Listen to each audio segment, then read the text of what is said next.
नमस्कार मित्रांनो, मी अमर स्पर्धा मित्र चॅनलमध्ये आपलं स्वागत करतो. मित्रांनो, आजच्या व्हिडिओमध्ये आपण एक नवीन स्टोरी पाहणार आहोत. या स्टोरीच्या माध्यमातून तुमची व्होकॅब्युलरी तसेच पार्ट ऑफ स्पीच इम्प्रूव्ह होण्यास मदत होणार आहे. चला तर मित्रांनो, आपल्या व्हिडिओला सुरुवात करूया.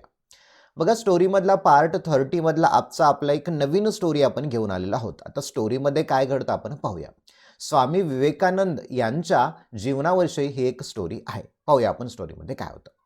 In a small village in India, बघा भारतामधल्या एका छोट्याशा गावामध्ये there lived a boy named Arjun who was curious about life deep in meaning. बघा, in a small village in India, भारतामधल्या एका छोट्याशा गावामध्ये देअर लिव्ड तेथे राहायचा अ बॉय एक मुलगा राहायचा. त्याचं नाव होतं अर्जुन. येथे मित्रांनो हु वापरलाय. हुचा अर्थ होतो जो की. हा रिलेटिव्ह प्रोनाउन म्हणून वापरलाय. संबंधी सर्वनाम म्हणतात. दोन वाक्य जोडण्यासाठी अशा प्रकारचं रिलेटिव्ह प्रोनाउन वापरतात. आता इथे बघा, अर्जुन हु वॉज म्हणजे अर्जुन जो की कसा होता, क्युरियस होता. क्युरियस म्हणजे जिज्ञासू प्रवृत्तीचा किंवा उत्सुक किंवा एखादी गोष्ट जाणून घेण्याची इच्छा असणारा. आता बघा, Arjun who was curious, Arjun हा एक जिज्ञासू मुलगा होता. अबाउट बद्दल, लाईफ्स म्हणजे जीवनाच्या, डीपर मिनिंग जीवनाचा सखोल किंवा जीवनाचा खोलवर अर्थ काय होतो हे जाणून घेण्यासाठी अर्जुन हा एक उत्सुक मुलगा होता. पुढे बघा काय होतं. वन डे, एके दिवशी, a wise sage visited the village to share his knowledge. बघा, एके दिवशी अ वाईस सेज, मित्रांनो अ हे आर्टिकल वापरले. अ केव्हासाठी वापरले, जेव्हा एखादी व्यक्ती किंवा वस्तू एक आहे सांगण्यासाठी. मग अ वाईस सेज, वाईस म्हणजे ज्ञानी, सेज म्हणजे संत किंवा ऋषी. मित्रांनो हा अ आर्टिकल या सेजसाठी वापरण्यात आलेला आहे. वाईससाठी वापरला का नाही, कारण ॲडजेक्टिव्ह समोर कधीही ए किंवा ॲन नसतं. वाईस हे ॲडजेक्टिव्ह आहे, विशेषण आहे. परंतु हे विशेषण या सेज या नामाबद्दल सांगते म्हणून येथे अ वापरला. बघा आता, वन डे एके दिवशी एक संत ज्ञानी माणूस व्हिजिटेड द विलेज, त्या गावाला भेट द्यायला आले. टू शेअर हिज नॉलेज, त्या गावामध्ये त्यांना त्यांचं ज्ञान वाटप करायचं होतं. लोकांना ज्ञान द्यायचं होतं, लोकांना ज्ञानार्जन करायचं होतं. This sage was none other than Swami Vivekananda. This sage, हे जे संत, हे जे ऋषी होते, वॉज नन अदर दॅन, या नन अदर दॅनचा अर्थ होतो दुसरे कोणी नसून. आपण बऱ्याच वेळा बोलताना म्हणतो ना, दुसरे तिसरे कोणी नसून. मग हे जे संत माणूस होते हे दुसरे तिसरे कोणी नसून स्वामी विवेकानंद होते. पुढे बघा स्टोरीत काय होतं. Arjun eager to learn approach Swami Vivekananda and ask what is the purpose of life and how can I find true happiness. बघा, अर्जुन eager to learn, आणि अर्जुनला लर्न म्हणजे शिकण्यासाठी तो इगर होता, उत्सुक होता. या क्युरियसला सिनोनिम इगर येऊ शकतो. बघा, अर्जुन जो की शिकण्यासाठी उत्सुक होता, स्वामी विवेकानंदाच्याकडे जाऊन त्याने अप्रोच केला. अप्रोचचा अर्थ होतो जवळ जाणे. येथे ईडी लागलाय, सिंपल पास्ट रचना. आता तो ज्ञानाच मिळवण्यासाठी उत्सुक असल्यामुळे तो स्वामी विवेकानंद यांच्या जवळ गेला. अँड आस्क, आणि त्यांना विचारले, what is the purpose of life, आयुष्याचा हेतू काय. And how can I find true happiness, how कसं, can I find true happiness हा जीवनाचा खरा आनंदीपणा, ट्रू म्हणजे खरा, खरा आनंदीपणा मी कसा शोधावा असं अर्जुनाने स्वामी विवेकानंदांना विचारलं. Swami Vivekananda with a gentle smile began to tell a story. मग स्वामी विवेकानंद यांना विचारल्यानंतर स्वामी विवेकानंदांनी एक जंटल स्माइल दिली, म्हणजे सौम्य असं हास्य दिलं. एक हळुवारपणे ते हसले आणि त्यांनी एक स्टोरी सांगायला सुरुवात केली, बिगॅन केली. बिगिन म्हणजे सुरुवात करणे, बिगिनचा वेटू झाला बिगॅन. म्हणजेच स्वामी विवेकानंदांनी त्या अर्जुनाला एक स्टोरी सांगायला सुरुवात केली. पाहूया स्टोरीमध्ये काय होतं. वन्स, एकदा, in a dense forest, dense म्हणजेच घनदाट, फॉरेस्ट म्हणजे जंगल. एका घनदाट जंगलामध्ये, इन बघा प्रिपोजिशन, एका घनदाट जंगलामध्ये, a young bird found itself lost and alone. एका जंगलामध्ये एक तरुण पक्षी, बघा अ यंग बर्ड, हा अ कुणासाठी वापरला मित्रांनो, तर या बर्डसाठी वापरला. नुसतं यंग असतं हे विशेषण असतं तर अ अँड नसतं इथे. ओके, मग एक तरुण पक्षी found itself lost.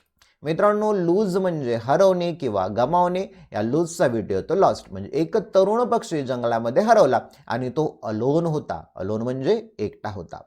The little bird was chirping for help. येथे मित्रांनो पास्ट कंटिन्युअसची रचना झाली. लिटल बर्ड झाला सब्जेक्ट, सब्जेक्ट नंतर वॉज आला, चर्प हा वर्ब, चर्पला लागला ING. बघा, the little bird was chirping for help.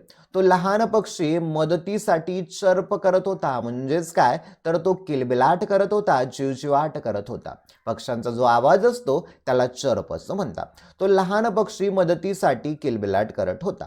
आणि दॅट टाइम, त्यावेळेला, an older bird came to its rescue. आणि मग त्यावेळेला एक ओल्डर बर्ड म्हणजे एक वयोवृद्ध असणारा पक्षी. मित्रांनो इथे ॲन वापरले आर्टिकल, ह्या ओ नुसार ॲन वापरण्यात आलेलं आहे. हे ॲन कुणासाठी वापरले, तर बर्डसाठी वापरले. मग इथे पाहूया आपण वाक्य, बघूया कसं. An older bird came to its rescue. Rescue म्हणजे सुटका करणे किंवा बचाव करणे. मग ज्या वेळेला तो लहान पक्षी अडचणीमध्ये अडकलेला होता त्यावेळेला एका मोठ्या पक्षाने त्याची रेस्क्यू केलं, त्याची सुटका केली. The older bird guided the young one back to its nest, teaching it how to navigate through the trees and find its way home. बघा, द ओल्डर बर्ड, त्या मोठ्या पक्षाने त्या यंग बर्डला गाईड केलं. म्हणजेच काय, मार्गदर्शन केलं.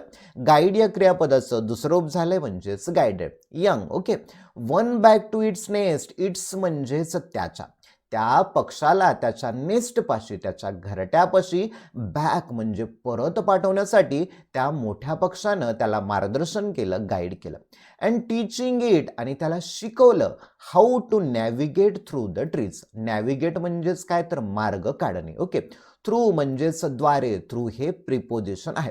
त्या झाडांच्या द्वारे, झाडांमधून जात असताना त्या पक्षाने आपला मार्ग कसा निवडायचा, त्याला नेव्हिगेट कसं करायचं, हे मोठ्या पक्षाने त्या छोट्या पक्षाला शिकवलं, टीच केलं. And find its way home, आणि अशा पद्धतीने त्या छोट्या पक्षाला त्याच्या घराचा मार्ग सापडला. वे म्हणजे मार्ग, रस्ता सापडला. पुढे बघा, Swami Vivekananda explain that life is like a forest. मग स्वामी विवेकानंदांनी एक्सप्लेन केलं, ओके, म्हणजे स्पष्ट केलं. लाईफ म्हणजे जीवन, जीवन हे काय, एक फॉरेस्ट सारखं. या लाईकचा अर्थ मित्रांनो होतो सारखं. लाईकचे दोन अर्थ होतात, एक अर्थ होतो आवडणे, दुसरा अर्थ होतो सारखं. स्वामी विवेकानंद त्या मुलाला सांगतात की आयुष्य एका जंगलासारखं आहे, फुल ऑफ चॅलेंजेस. त्यामध्ये खूप सारे चॅलेंजेस आहेत, आव्हाने आहेत. अँड अनसर्टेनिटीज, सर्टेनिटी म्हणजे निश्चितता आणि अनसर्टेनिटी म्हणजे अनिश्चितता. जीवनामध्ये खूप सारे आव्हाने आहेत, तसेच खूप साऱ्या अडचणी, अनिश्चितता आहेत. He encouraged Arjun to seek guidance from wise elders and learn from their experiences. मग बघा, ही इनकरेज, ही कुणासाठी वापरला, स्वामी विवेकानंद यांच्यासाठी. ओके. ही इनकरेज, त्यांनी त्या मुलाला इनकरेज केलं, धैर्य दिलं, त्याला समजावून सांगितलं, प्रेरणा दिली.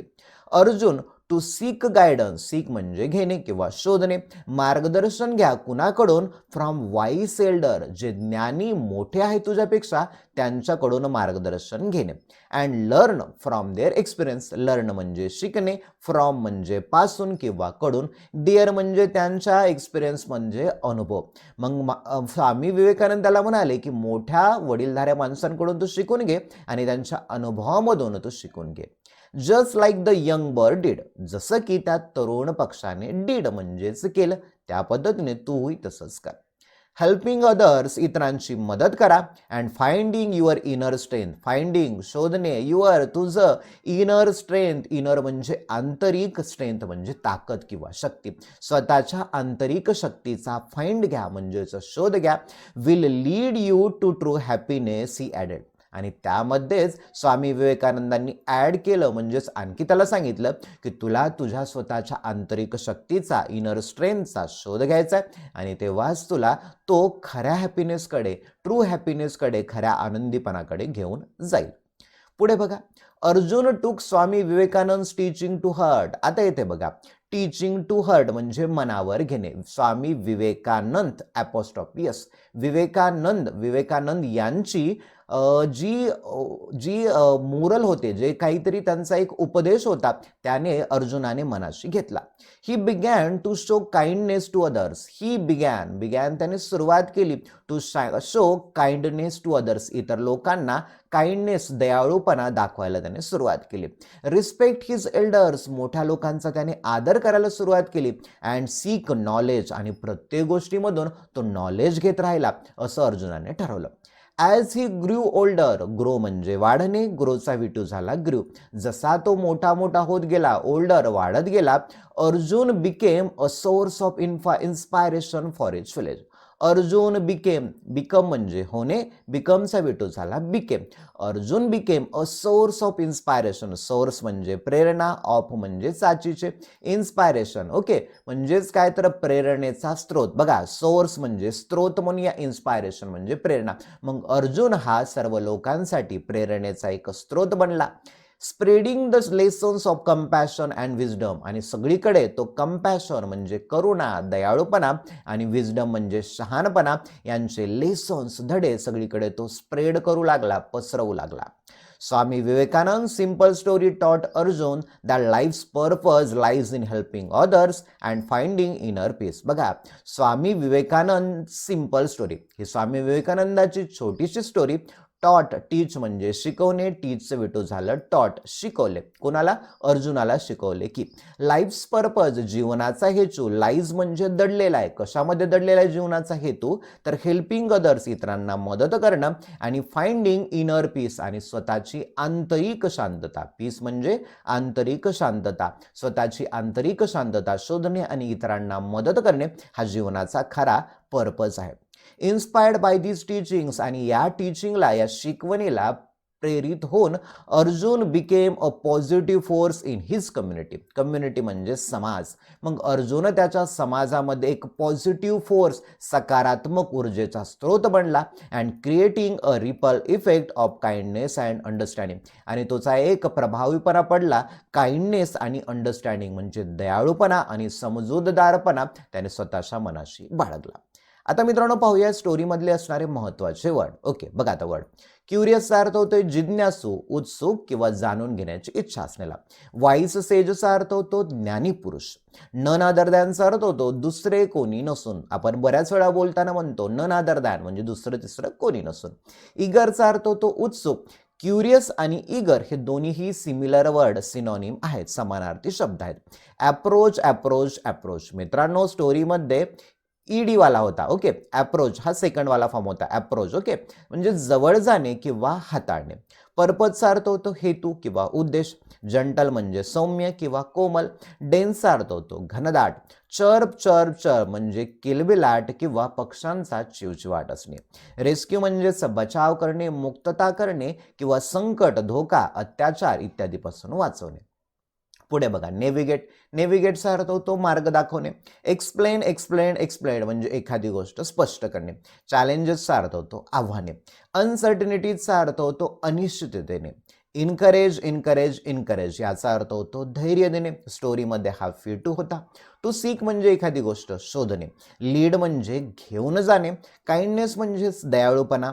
Grow, grew, grown. स्टोरीमध्ये ग्र्यू हा V2 होता म्हणजे एखादी गोष्ट वाढणे.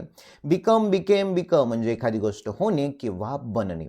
अ सोर्स ऑफ इन्स्पायरेशन म्हणजे प्रेरणा स्त्रोत. बघा इथे इन्स्पायरेशन म्हणजे प्रेरणा, सोर्स म्हणजे स्त्रोत. ओके पुढे बघा स्प्रेडिंग. स्प्रेडिंग म्हणजे पसरणे. लेसन्स म्हणजे धडे. कंपॅशन म्हणजे दया किंवा करुणा. विजडम म्हणजे शहाणपण. टीच, टॉट, टॉट म्हणजे एखादी गोष्ट शिकणे. इनर पीस म्हणजे आंतरिक शांती. कम्युनिटी म्हणजेच समाज. अंडरस्टँडिंग म्हणजे समजूतदारपणा. तर मित्रांनो ही होती अत्यंत महत्त्वाची पार्ट 30 म्हणजे 30 क्रमांकाची स्टोरी. व्हिडिओ जर आवडला असेल तर व्हिडिओला लाईक करा, चॅनलला सबस्क्राईब करा. तुम्हाला जर आपल्या टेलिग्राम आणि व्हॉट्सअप ग्रुपला जॉईन व्हायचं असेल तर त्याची लिंक तुम्हाला डिस्क्रिप्शनमध्ये मिळून जाईल. मित्रांनो येथेच थांबूया. Thank you for watching this video.